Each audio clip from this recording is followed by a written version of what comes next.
Bisaya! Nandito naman ang Bisaya sa Limania, and for today's video, nandito kami ngayon sa British Weekend. Isang event dito na malapit sa amin. So, as you can see, ang ganda ng mga bulaklak dito sa garden. Uy!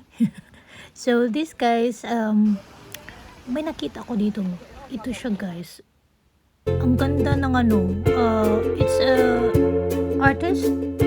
And instead of using a hat, ayan, improvise niya na use something different at gagawa siya ng mga hairdresser para gumaganda yung yung parang siyang style na hat pero used for recycle, I think so.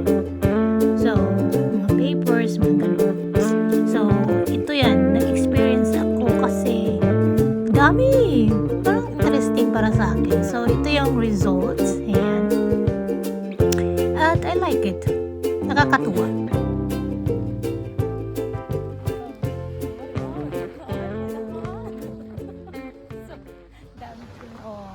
So, ito yung mga product na British product na in-offer nila dito. May mga gin, may mga whiskey.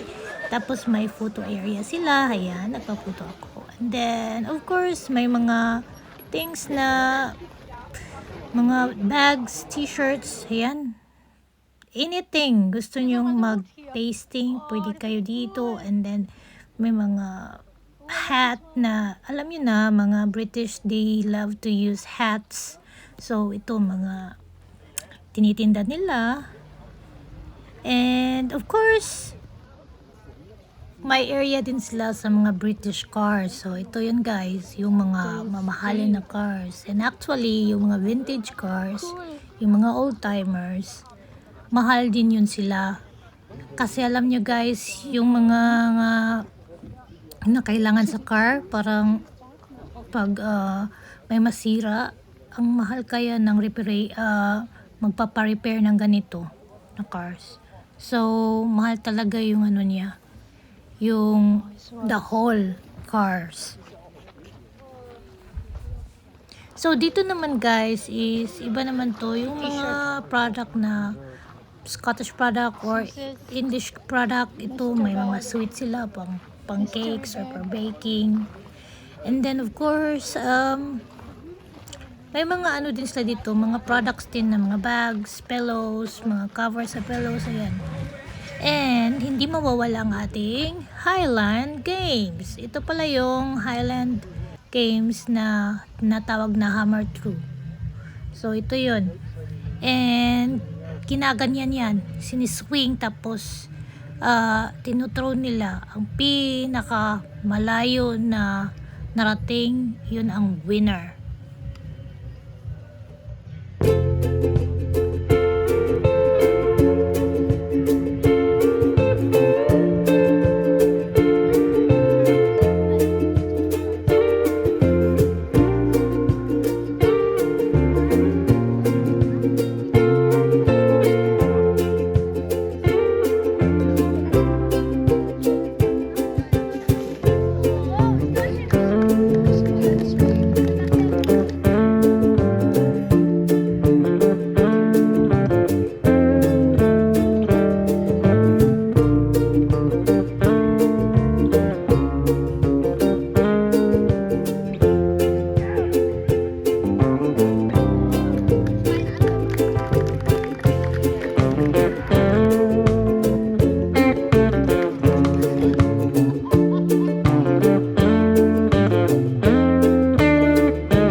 So, ito namang tinatawag na weight for distance and heights.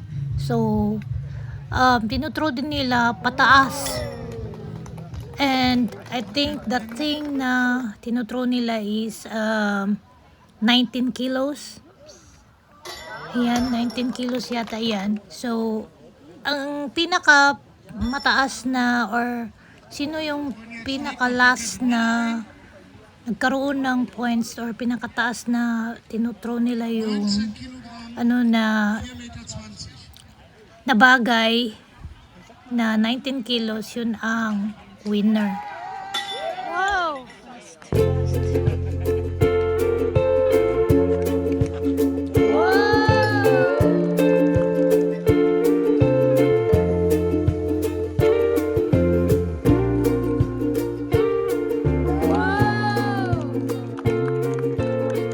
steigt bei 4,50 in den Wettbewerb ein. Yung iba, easy lang, no? Tingnan nyo, guys. Pero ang bigat niyan. Tingnan nyo, easy lang silang ano, ginaganyan. Wäre damit ebenfalls gewonnen.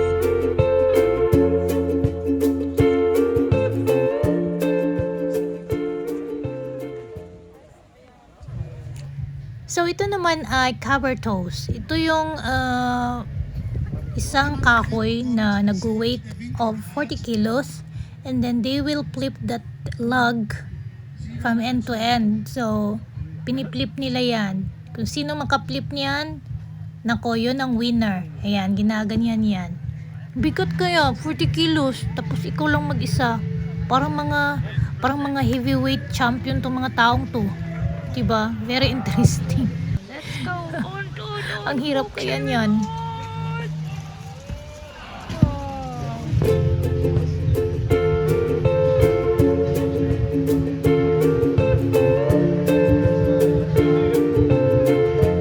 Sanderson Käber schließt endlich plötzlich noch von 5, 6, 3, 4 Athleten gedreht werden.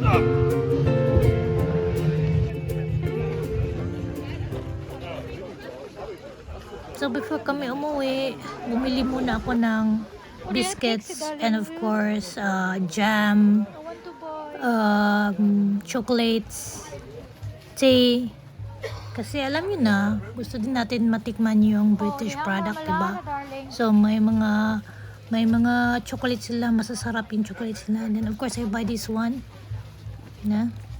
Kasi very interesting yung ano nila, yung Yahtzee. mga flavor. Ayan. And of course the tea. Jasmine Ayan. green tea. So, yun ang binili namin. I think we pay for 28 euros and 10 euros for the 3 box of biscuits. Let's do. Ayan lang guys, yan lang ang aking weekend for today. So, salamat sa panunood. See you next time. Bye everyone!